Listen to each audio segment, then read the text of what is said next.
toi et bienvenue dans cette nouvelle vidéo. Ça y est, on a passé le cap, on a changé d'année. On est en 2021. 2020, ça a été une année compliquée pour tout le monde. Et forcément, en 2021, les gens n'ont pas envie de prendre de résolution parce qu'on est encore là à essayer de tâter, à essayer de regarder à quelle sauce en fait on va être mangé. Si tu fais partie des gens qui n'ont pas pris de résolution pour 2021, peut-être que tu as fait un bilan de 2020. Et si tu n'as pas fait de bilan de 2020, je te propose mon bilan. Il est simple, il est pas compliqué du tout. Tout simplement pour savoir comment tu as vécu, comment tu t'es ressenti et qu'est-ce que tu as appris en fait de 2021.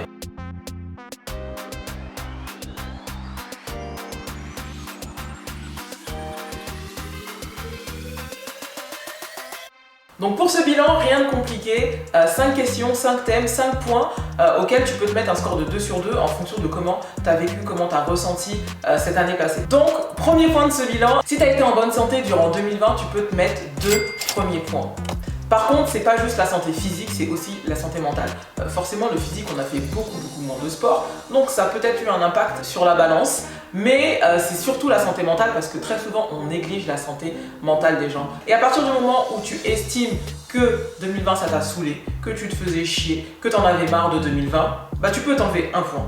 Est-ce que 2020, ça a changé quelque chose à ta vie, à tes habitudes? Est-ce que tu as vécu ce confinement tout seul et que ça t'a saoulé? Est-ce que tu as vécu tout ça en famille et que ça t'a aussi saoulé en fait de voir ta famille matin, midi, soir? I've literally got to eat mummy's cooking now.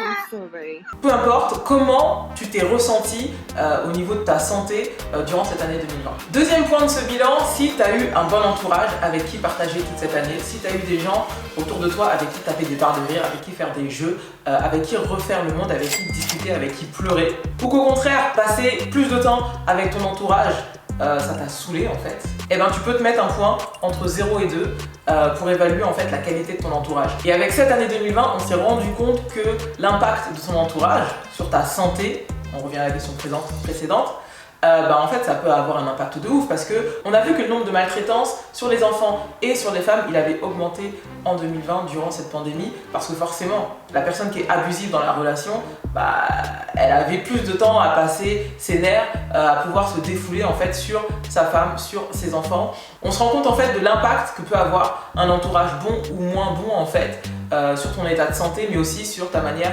d'appréhender les choses, de gérer des situations difficiles en fait. Entretenir une bonne relation en fait avec les gens, c'est pas anodin, c'est pas rien parce que ça peut avoir un impact de ouf en fait sur ta manière de gérer les situations de crise, sur ta manière pour certains de vivre cette pandémie, de vivre ce confinement. Si tu as été seul, c'était peut-être un peu plus difficile, mais si tu as été justement entouré par ta femme, tes enfants, ton mari, ton chien, ton chat H24, c'était peut-être aussi difficile. Donc est-ce que ton entourage pendant toute cette année 2020, il mérite 2 points?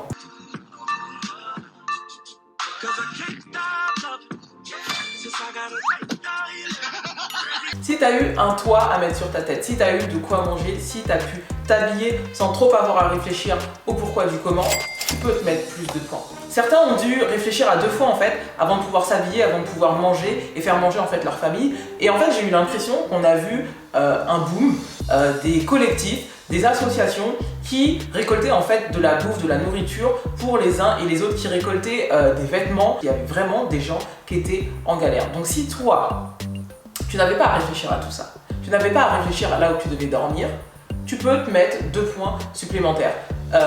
Et il y a peut-être des gens qui doivent se mettre un bonus, ou je sais pas s'il faut leur mettre un malus parce qu'ils avaient 2 toits à se mettre sur la tête, parce qu'on a vu une grosse migration au début du confinement en fait, des gens qui ont été dans leur maison secondaire pour aller chercher de l'air frais, pour aller chercher de la liberté, pour aller chercher un peu de campagne et de verdure. Si tu as pu travailler ou télétravailler pendant cette année, tu peux te mettre 2 points supplémentaires parce que du coup tu n'as pas eu à penser à d'éventuelles dettes, à des retards de facture, à ton URSSAF qui continuait de tomber pendant que tes employés étaient en chômage partiel, à une éventuelle liquidation judiciaire, etc.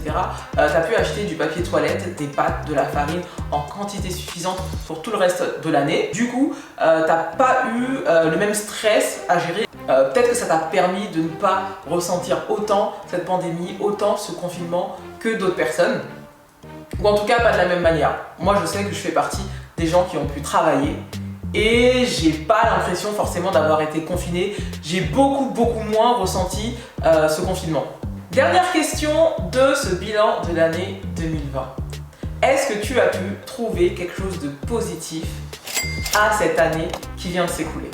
Je sais que c'est compliqué pour beaucoup, qu'il y a eu beaucoup de manques, qu'on a perdu beaucoup de liberté, mais je suis sûre que certaines personnes ont quand même réussi en fait à transformer l'essai, ont quand même pris le temps. Forcément, en fait, elles ont eu du temps pour se découvrir une passion, pour faire des choses qu'elles devaient faire et dont elles n'avaient pas le temps de faire. Donc là, elles ont pris le temps de le faire, du rangement, du tricot, un grand ménage dans le grenier, etc. Si tu as pu te découvrir une passion, si tu as pu trouver le temps d'accomplir quelque chose, de te lancer dans une entreprise ou changer carrément ton mode de vie, ta manière de penser, tu as eu un déclic sur le fait que l'essentiel, c'était pas le matériel, etc. Que tes valeurs, du coup, elles ont été modifiées, etc. Et ben, tu peux te mettre plus de points. Parce que je sais que c'est pas facile pour tout le monde de changer le négatif en positif. De prendre conscience que quand tout a l'air de s'effondrer en fait autour de toi, il y a peut-être une leçon à tirer, il y a peut-être un enseignement à gagner en fait qui va te suivre en fait pour les années à venir. Voilà pour ce bilan de 2020. Le but c'est pas forcément d'avoir 10 sur 10. Si tu as 10 sur 10, tant mieux pour toi, tu as passé une très bonne année. Si tu as en dessous de 6, 7 sur 10, peut-être que tu peux revoir certains points et faire en sorte de les améliorer en fait pour l'année prochaine. Parce que 2020 n'a pas été une bonne année, ok, mais peut-être que toi, pour 2021, tu peux être meilleur que ce que tu as été l'année précédente. Il faut pouvoir essayer de relativiser par rapport à 2020 et essayer de se dire que les choses simples, c'est des fois les choses les plus efficaces. Faut pouvoir se contenter quand c'est nécessaire en fait des choses simples. Et comme le dit un grand chanteur de la variété française, il en faut peu pour être heureux, vraiment très peu pour être heureux. Il faut se satisfaire du nécessaire. Voilà pour cette vidéo. Dis-moi quel a été ton score, dis-moi comment tu as ressenti 2020 dans tous les cas. Laisse ton avis, laisse tes questions, laisse tes réponses et rendez-vous dans une prochaine vidéo.